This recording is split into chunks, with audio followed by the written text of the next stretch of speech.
Hi friends, இன்றைக்கி ஒரு baby food பார்க்கலாம். சிறுதானியம் யூஸ் பண்ணி ஓகேங்களா. வாங்க, வரகரிசி எடுத்திருக்கேன். இன்றைக்கி நான் 2 குழந்தைங்களுக்காக நான் பண்ணுறேன். ஸோ நான் வந்து 1 டேபிள் ஸ்பூன் வரகரிசி எடுத்துருக்கேன். அதை நல்லா ஊற வச்சிடணும். ஒரு 20 நிமிஷத்துக்கு முன்னாடி ஊற வச்சுருங்க. அதுக்கப்புறமா பீட்ரூட் எடுத்துக்கோங்க. பீட்ரூட் நல்லா தோல் சீவிட்டு, இஞ்சி சீவுறதுக்கு பொடியாக இருக்கும் இல்லையா, இந்த மாதிரி கிரேட்டரில் நீங்கள் அதை நல்லா சீவி எடுத்துக்கோங்க. ஓகேவா, பாருங்கள் எவ்வளோ பொடியாக சீவிருக்குன்னு. ஸோ இது வந்து சீக்கிரமாக வெந்து வரும். ஓகேங்களா. பீட்ரூட் வந்து குழந்தைங்களுக்கு உடம்புல ஹீமோக்ளோபின் இன்க்ரீஸ் பண்ணுறதுக்கு ரொம்ப யூஸ்ஃபுல்லாக இருக்கும். அப்புறம் சிறுதானியம் வரகரிசி வந்து அவங்களோட உடல் வலுவை வந்து ரொம்ப கூட்டும். ஓகேங்களா. பாருங்கள், சிறுதானியம் நல்லா ஊறிடுச்சு, 20 நிமிஷம் ஊற வச்சது. ஸோ இப்போ இந்த சிறுதானியத்தை வந்து நம்ம சமைக்கலாம் வாங்க. ஸோ குக்கரில் வந்து ஒரு 3 பல் பூண்டு எடுத்துக்கோங்க. மிளகாய் காரத்துக்காக கம்மியாக வந்து ஒரு சின்ன மிளகாய் நீங்கள் கீரி எடுத்துக்கோங்க. அதுக்கப்புறமா சிறுதானியத்தை அதில் ஆட் பண்ணிக்கோங்க, ஊற வச்ச சிறுதானியத்தை. இப்போ நம்ம திருவி வச்சுருக்கோம் இல்லையா, அந்த பீட்ரூட்டையும் நம்ம இதோட சேர்த்துக்கலாம். ஓகேவா. அப்புறம் கொஞ்சமாக நீங்கள் உப்பு தேவையான அளவு சேர்த்துக்கோங்க.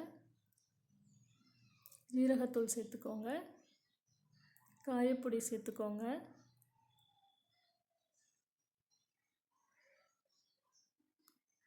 இப்போ தேவையான அளவு தண்ணி ஊற்றிக்கோங்க. நான் 2 டம்ளர் தண்ணி இன்றைக்கி ஊற்றிருக்கேன். ஓகேங்களா. இது வந்து நல்லா கொலைய வேக விடணும் ஃப்ரெண்ட்ஸ். அப்போ தான் குழந்தைங்களுக்கு ஜீரணமாகும்.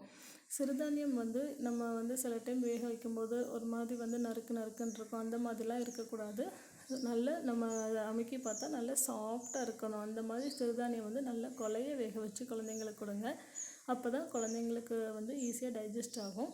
தண்ணி வெளியில் பொங்கி வராமல் இருக்கிறதுக்காக ஒரு ஸ்பூன் நீங்கள் தேங்காய் எண்ணெயாவது நெய்யாவது ஆட் பண்ணிக்கோங்க. இப்போது 5 விசில் வந்த உடனே நீங்கள் குக்கரை ஆஃப் பண்ணிவிட்டு விசில் போன உடனே பாருங்கள் ஃப்ரெண்ட்ஸ். இப்போ பாருங்கள் எவ்வளோ நல்ல குலைவாக அழகாக வெந்து வந்திருக்கு. ஓகேவா. சிறுதானிய உணவு வந்து பொதுவாக 1 வயசுக்கு மேலே கொடுக்கணும்னு சொல்லுவாங்க. நான் என்னோடய குழந்தைக்கு 8 மாதம் கம்ப்ளீட் ஆகி 9வது மாதம் ஸ்டார்டிங்லேருந்து லைட்டாக கொடுத்து பழகினேன். அவங்களுக்கு ஒத்துக்குச்சு. அதனால் நான் அவங்களுக்கு வந்து 10வது மாதத்துலேருந்து ஓரளவு கொஞ்சம் ரெகுலராக கொடுக்க ஆரம்பிச்சிட்டேன் ஃப்ரெண்ட்ஸ். உங்கள் குழந்தைங்களுக்கு கொடுத்து பார்த்து அவங்களுக்கு ஒத்துக்குதா என்னன்றதை செக் பண்ணிவிட்டு நீங்கள் ரெகுலராக கொடுக்க ஆரம்பிங்க. அதுக்கப்புறம் ஃபைனலாக நெய் ஊற்றி கடுகு வெங்காயம் தாளித்து அதோட ஆட் பண்ணிக்கோங்க. ஸோ கொஞ்சம் கன்சிஸ்டன்சி வர்றதுக்காக கொஞ்சம் நீங்கள் பால் வந்து கூட கொஞ்சம் சேர்த்துக்கலாம். ஓகேவா. உங்கள் குழந்தைங்க சாப்பிட்ற கன்சிஸ்டன்சிக்கு ஏற்ற மாதிரி கொஞ்சம் க்ரீமி லெவலில் வேணும்னா பால் ஆட் பண்ணிக்கலாம் எக்ஸ்ட்ரா.